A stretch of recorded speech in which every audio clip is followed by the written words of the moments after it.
Hello mga day, anong ulam natin dyan? For today's video nga, dahil masama ang aking pakiramdam, halata naman sa boses.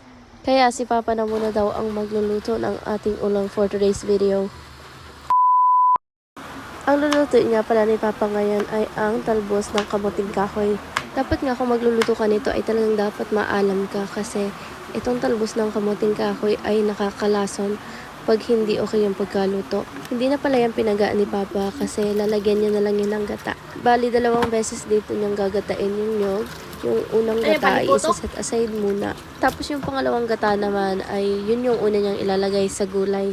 Nilagyan niya na nga pala yan ng mga sangkap, tulad ng sibuyas, bawang, may pampalasa na rin, tapos asin. Ito nga pala ang isa sa mga expertise ni Papa sa pagluluto, ang magluto ng mga dahon-dahon sa paligid. Ayan nga, at inirekta niya na yung pangalawang gata sa kawali na paglulutuan. Kasama na yung gulay, lahat-lahat na sila magkakasama dyan. Ang ilalagay niya pala na halo dyan ay itong tinatawag naming hibi. Ito ay mga hipon na maliliit. Pabili nga ni Mama ay may nadaanan siyang isang perasong lubi-lubi, kaya kinuha niya na rin at nilagay. 10 piso nga lang pala ang bili ni Mama dyan sa mga hibi na yan. Ito yung mga parang maliliit na hipon na drenay, pero malasa naman siya. Sobrang sarap nito panghalo, lalo sa mga gulay na ginataan. Ayun nga, so nung nailagay na lahat ng mga sangkap ay papakuluan na to. Okay lang na halu-haluin kasi yung mismong gulay, hindi yan malalamog kasi medyo matigas naman yan. Hindi yan malambot. Medyo matagal nga natin yan pakukuluan kasi dapat lutong-luto yung gulay. Lalo na yung talbos ng kamuting kahoy. Ayan, after ilang minutes ng pagpapakulo, mapapansin natin na medyo kumonti na yung gata. Kaya ilalagay na natin yung unang gata. Ito talaga ang sobrang sarap, lalo na pag madaming gata ang nilagay. Ang pagkain ng mga ganitong gulay ay ang isa talaga sa mga na-miss ko dito sa probinsya. Pag nauwi nga lang ako, saka ako nakakakain ng mga ganitong gulay. At isa pa, ang mga ganitong gulay ay libre lang nakukuha sa mga tabi-tabi. Ikaw na lang talaga kukuha. Sa Manila, wala kang makikitang ganyan. Kaya isa talaga to sa mga perks pag naninirahan ka sa probinsya. Yung ang tipong poproblemahin mo lang ay ang pambili ng bigas at yung pang-ulam naman kahit sa tabi-tabi makukuha mo lang yung mga gulay na pwede mo namang lutuin. Tapos mas healthy living pa. Kaya mapapansin nyo, mas mahaba yung buhay ng mga tao sa probinsya. Laging kumakain ng gulay kaysa dun sa mga mayayaman na tao na laging naka-fine dining restaurant or mga fast food ang kinakain.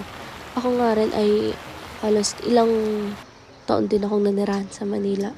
5 to 6 years akong nanirahan doon kasi doon ako nag-work. Nagluluto naman kami doon pero bihira talaga. Kadalasan order pagkain sa mga fast food. Tapos yung iba naman mga canned goods. Yun na lang kinakain namin. Tapos ilang taon din akong kumakain ng ng Chinese food. Sobrang oily ng mga foods na niluluto nila. Kaya isa pa nun ay sobrang hilig ko talaga sa samgyupsal.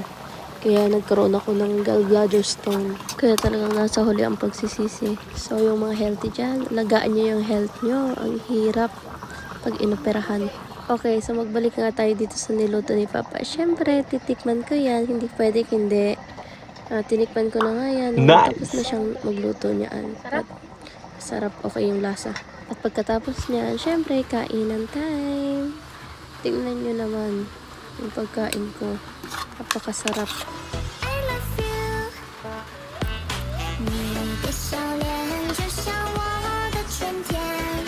At ano pang inaantay niyo mga bebs? Kumuha na kayo ng bahaw at samahan niyo akong kumain. Maraming salamat po sa lahat ng nagsusuporta sa aking mga content. Sa lahat ng nanonood, nag-like and nag-share. Maraming salamat po. Enjoy lang natin ang buhay at huwag magpa-apekto sa mga basher. Ika nga, just love.